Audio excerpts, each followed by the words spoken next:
अस्सलाम वालेकुम वरहमतुल्लाहि वबरकातुहू। आज इस वीडियो के अंदर हम कोर्ट मैरिज के बारे में बात करेंगे। कोर्ट मैरिज की शरई हैसियत क्या है, और अगर आप कानूनी एतबार से कोर्ट मैरिज करना चाहते हैं, यानी कि भागकर कोर्ट के जरिए निकाह करना चाहते हैं, तो उसके लिए आपको क्या करना पड़ेगा। आज हमारे साथ हमारे बहुत ही प्यारे भाई उज़ैर रशीद सिद्धू साहब मौजूद हैं, जो लीगल इन्फॉर्मेशन के नाम से एक यूट्यूब चैनल भी चला रहे हैं और हाईकोर्ट के वकील हैं। वो हमारे साथ मौजूद है, उनसे हम कानूनी नुक्ता नजर जानेंगे, ठीक है। और आपको बेहतरीन ये वीडियो मिलेगी, इंशाल्लाह आपको बहुत कुछ सीखने को मिलेगा। लेकिन मैं शरअन एतबार से कुछ बताना चाहता हूँ, उसके एतबार से, कानूनी एतबार से इसका क्या करना पड़ेगा आपको, कैसे आपने हमसे मालूमात लेनी है, कैसे हमने राब्ता करना है, क्या चीजें हैं, वो मुकम्मल इंशाल्लाह मालूमात आपको इस वीडियो में मिलने जा रही है। नाज़रीन, अगर शरअन एतबार से देखा जाए तो इसको कहा जाता है कोर्ट मैरिज, वली की इजाजत के बगैर निकाह। ये कब होता है? जब लड़का लड़की के वालिदैन राजी ना हो रहे हो, लड़की की या बाज़ लड़की के वालिदैन राजी है, लड़के के वालिदैन राजी नहीं हो रहे, जानिबैन में से किसी एक फरीक के वालिदैन राजी ना हो रहे, दोनों के वालिदैन राजी ना रहो, तो उस वक्त आप ये काम करते हैं, यानी कि कोर्ट में जाते हैं, वहां पर निकाह करते हैं। लेकिन एक बात ज़हन में रखिए, शरअन एतबार से देखा जाए, वली की इजाजत के बगैर, वली किससे कहते हैं? बाप को वली कहा जाता है, ठीक है। जो घर के बड़े होते हैं उसको वली कहा जाता है। उसकी इजाजत के बगैर आपका निकाह मुनाकिद हो जाता है। बहुत सारे ऐसे लोग हैं जो कहते हैं कि वली की इजाजत के बगैर निकाह मुनाकिद नहीं होता है। भाई, अगर लड़का लड़की बालिग हो चुके हैं, बुलूगत के बाद, देखिए मैं शरत बात कर रहा हूँ, मैं कानूनी एतबार से हम वकील साहब से पूछेंगे, लेकिन शरई एतबार से अगर कोई शख्स माँ बाप को बताए बगैर निकाह कर लेता है, वो निकाह मुनक़िद हो जाता है। लेकिन ये पसंदीदा अमल नहीं है। ये जोश में आकर लोग इस तरह का काम कर लेते हैं, बाद में परेशान हो रहे होते हैं, क्योंकि ये जो मोहब्बत होती है, चंद मिनट की मोहब्बत होती है, चंद महीनों की होती है, उसके बाद टेंशन ही टेंशन होती है। हमेशा जब भी आप निकाह करें, तो वालिदैन को बताकर, उनको जो है ना सामने, उनकी दुआओं के साथ आप ये काम किया करें। तो ये तो शरई नुक्ता नज़र से तो निकाह मुनक़िद हो जाता है गवाहों की मौजूदगी में। माँ बाप का होना जरूरी नहीं है। आइए हम इस पर कानूनी एतबार से वकील साहब से बात करते हैं। अस्सलाम वालेकुम सद्दू साहब। अल्हम्दुलिल्लाह, आपका बहुत बहुत शुक्रिया, आपने हमारे चैनल के लिए वक्त निकाला, अल्लाह आपको जज़ा खैर अता फरमाए। अच्छा, सद्दू साहब, पूछना आपसे चाहते हैं कि आजकल के माहौल में देखा जाए ना, कोर्ट मैरिज बहुत ज्यादा हो रहा है, ठीक है। अब आपसे शरई एतबार से तो मैंने बता दिया है, लेकिन कानूनी एतबार से आपसे पूछना चाह रहे हैं कि अगर कोई शख्स ये काम करना चाहता है, तो किस तरीके से करे वो काम। जी बिल्कुल। मौलाना साहब, उसमें यह है कि मेरी एक दो गुजारिशात हैं आपको कानूनी प्रोसीजर बताने से पहले। आपने बताया कि ये इसको जो है वो हमें इन्हांस नहीं करना चाहिए या सपोर्ट नहीं करना चाहिए, लेकिन मेरा पॉइंट ऑफ व्यू थोड़ा सा डिफरेंट है कि अगर हम जना से बचने के लिए निकाह कर लेते हैं तो मेरा ख्याल है ये सबसे ज़्यादा बेहतरीन ऑप्शन है। बाज़ का डोमेस्टिक वायलेंस होता है, बाज़ का जो है वो बच्चियाँ घर में इस तरह मजबूर हो जाती हैं, बाज़ का जो वालिदैन हैं वो इतने जाहिल और अनपढ़ होते हैं कि वो किसी जड के साथ बच्ची का हाथ उसके हाथ में थमा देते हैं, किसी बड़ी उम्र के शख्स के साथ पैसों के लालच में शादी कर देते हैं। तो ऐसी बहुत सारी वजूहात होती हैं जिनकी बिना पर एक लड़का और लड़की मजबूर हो जाते हैं शादी करने के लिए। तो मेरा ख्याल है कि हमें इसको एक तो सपोर्ट करना चाहिए, और इसको हरगिज़ भी जो है वो डिग्रेड या एक बुरी नज़रों से हमें नहीं देखना चाहिए। सेकंड, हम आ जाते हैं प्रोसीजर की तरफ। प्रोसीजर के लिए सबसे पहले हम रिक्वायरमेंट की तरफ आएंगे कि रिक्वायरमेंट हमें क्या चाहिए होंगी। रिक्वायरमेंट के लिए सबसे पहले तो एक उम्र का तयन है। सबसे पहले जो लड़का और लड़की हैं, कानूनी एतबार से उनकी उम्र 18 साल होनी चाहिए।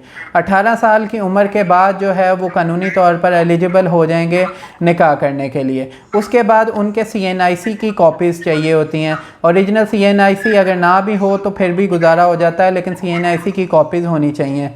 इन दैट केस अगर CNIC यानी शनाख्ती कार्ड नहीं है तो फिर उस सूरत में कोई ऐसा डॉक्यूमेंट जैसे बे फॉर्म, बर्थ सर्टिफिकेट या कोई मैट्रिक की सनद, कोई मिडल की सनद या मदरसे की सनद, कोई भी ऐसा डॉक्यूमेंट जिससे जो शादी करने वाले जो शख्स हैं उनकी उम्र 18 साल कंसिडर हो रही हो, तो वो साथ में अटैच हो जाता है। और निकाह नामे ID कार्ड की गैर मौजूदगी में फिर हम एक तस्वीर और साथ में बेफॉर्म साथ लगाते हैं। उसके बाद 2 गवाहान की मौजूदगी में कारी साहब उनका निकाह पढ़ाते हैं।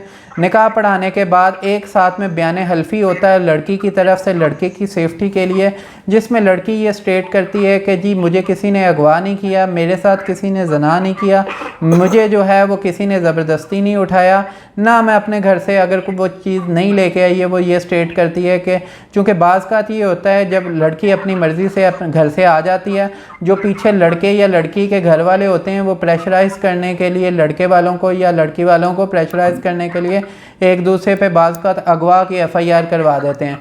तो ऐसी सूरतों में अगर अगवा की FIR हो गई है तो हमारे पास भी रेमेडी मौजूद है कि अंडर सेक्शन 164 जिसको 164 का बयान कहते हैं बिफोर मजिस्ट्रेट, हम वो स्टेटमेंट लड़की का दिलवा सकते हैं। उसके अलावा हम एक प्राइवेट कंप्लेंट भी कर सकते हैं जिसमें लड़की अपना बयान रिकॉर्ड करवा सकती है मजिस्ट्रेट के सामने।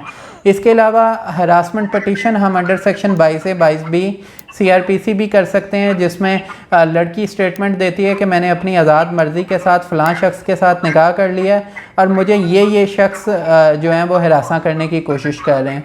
तो ऐसी सूरत में जो है वो कोर्ट मैरिज को हम प्रोसीड करते हैं और ये तमाम का तमाम तरीक़ाकार है कोर्ट मैरिज के मतलब। अच्छा, एक दो बातें अर्ज कर रही है आपसे, जैसे मिसाल के तौर पर एक लड़का लड़की ने निकाह कर लिया भाग कर, जी उसके बाद अगर उनको मारने की धमकी दी जाती है, जैसा कि आजकल के लोगों में ये कि भाई गैरत के नाम पर कत्ल कर देंगे, ये कर देंगे, वो कर देंगे, या इसका क्या हल है? इसका वो प्रेशर में आकर तलाक दिलवा दी जाती है, या फिर प्रेशर में आकर उनको जोर से डराया जाता है, तो इसमें कोई हल है कानूनी जी एतबार से बिल्कुल, इसका? उसमें ये है कि फ़र्स्ट ऑफ़ ऑल प्रेशर लेना नहीं चाहिए। जो एक दफ़ा घर से निकल आया तो फिर उसको किसी की प्रेशर की ज़रूरत नहीं होती है। दूसरा ये है कि उसके लिए हम हरासमेंट पटिशन, मैंने आपको बताया हरासमेंट पटिशन हम बिफ़ोर एडिशनल सेशन जज हम ये रिक्वेस्ट करते हैं एडिशनल सेशन जज के थ्रू पटिशन कि जनाब ये शख्स जो हैं वो हमें हरासा कर रहे हैं, हमें जान से मार देने की धमकी दे रहे हैं, लिहाजा इन अशख़ास या इन लोगों को रोका जाए कि हमें हरासा ना किया जाए, हमें जान से मार देने की धमकी ना दी जाए। कोर्ट जो है वो हरासमेंट पटिशन के तहत ऑर्डर कर देती है, जिसमें वो ऑर्डर देती है, रिस्ट्रेन कर देती है उन अशख़ास को और पुलिस को कि लड़के लड़की को गैर कानूनी तौर पर हरासा ना किया जाए। इसके अलावा अगर कोई क्वेश्चन है आपके माइंड में या आपके जो व्यूअर्स हैं उनके माइंड में, तो आप मुझे व्हाट्सअप कर सकते हैं 030748344330 पर। तो उसमें यह है कि जो भी प्रॉपर गाइडलाइन होगी, क्योंकि हर केस के मेरिट और डीमेरिट्स अलहदा होते हैं, मतलब हम कोई भी एज ए जर्नल बात कर रहे होते हैं तो बाज़ का हम बिल्कुल ऑपोजिट बात करते हैं, लेकिन क्यों उसके मेरिट और डीमेरिट सेपरेट्स होते हैं। तो इस वजह से मैंने व्हाट्सअप नंबर भी अपना शेयर कर दिया, आप मुझे व्हाट्सअप कर सकते हैं, आपके व्यूअर्स मुझे व्हाट्सअप कर सकते हैं। अगर कोई मसला मसाइल हो तो आप डायरेक्टली मुझसे पूछ सकते हैं। बहुत शुक्रिया। नाज़रीन, आपने सुना कितने खूबसूरत अंदाज में सिद्धू साहब ने हमें गाइड किया है कानूनी एतबार से। नाज़रीन, जैसे मैंने आपको बताया कि एक वीडियो के अंदर 6-7 मिनट में मुकम्मल मालूमात नहीं दी जा सकती। सिद्धू साहब भी फरमा रहे थे कि मुख्तलिफ इसके वो पहलू होते हैं, केस को देखा जाता है, उस एतबार से फैसला किया जाता है। तो मज़ीद मालूमात के लिए अगर आप कोई इस तरह का काम करना चाह रहे हैं या कोई ऐसा मसला है, तो आप सिद्धू साहब से लाज़िमन मालूमात लें, ताकि कोई भी काम करने से पहले अगर किसी वकील की रहनुमाई ले ली जाए तो उसमें ज़्यादा बेनिफिट होता है, ज़्यादा फ़ायदा होता है। तो ये थी आज की वीडियो, मैंने आपको मुकम्मल मालूमात दे दी है कानूनी एतबार से, शरई एतबार से। उम्मीद है कि आपको वीडियो अच्छी लगी होगी, और मैंने सिद्धू साहब के यूट्यूब का लिंक, जो चैनल का लिंक वो डिस्क्रिप्शन में दे दूँगा। आप वहाँ जाकर भी इनके चैनल को देखिए, बहुत कुछ सीखने को आपको मिलेगा। व्हाट्सएप नंबर भी मौजूद होगा। दुआ में याद रखें। अस्सलाम वालेकुम व रहमतुल्लाहि व बरकातहू।